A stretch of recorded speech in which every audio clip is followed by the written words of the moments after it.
Yes, absolutely. So here are some of my study tips and resources. So first, I have a journal. This is my everything journal. I write down my prayers. I write down my Bible studies. I write down what I've read. Everything goes into this one notebook that is like my godly prayer notebook. First couple pages are literally my prayer. So it takes me, I say this every morning, and it takes me usually about an hour to get through it. And then, of course, there's my Bible, the obvious one. I do have the NIV version. I find it easier to kind of understand.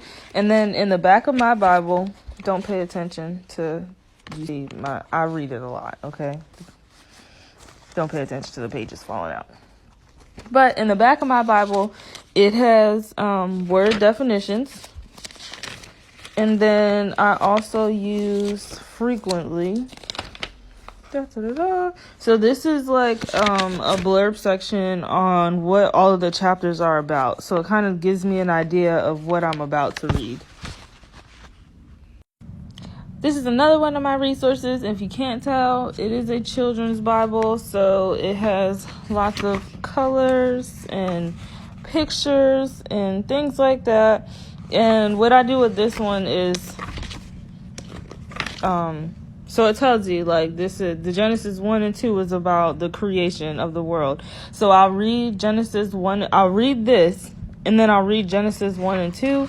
And then I will write out note cards. One's falling out here. So I'll write out note cards about what the difference is and the details about what I've actually read in Genesis 1 and 2 in that Bible and the difference in what I see here. The other two resources that I use is the Holy Bible app because it is always good to look at things in more than one version. So I have the NIV Bible, but frequently I'll also look up the New King James Version and the NLT, so New Living Translation, and then I use the Amplified and the Message as well. Those I don't always use too frequently because sometimes they can get confusing. Please ignore the ash on my hands. I just washed my hands before this video. But yeah, I really like NIV, New King James, NLT, Amplified, Message, and that's usually it. And my other best friend is Google. When I can't find the answer to something, or if I want to just get a start on my research, I'll go to Google and simply put a question in. Like the video that I'm responding to this one to, I literally just Googled what is an arc, and it put me on the path to learning. Happy studying!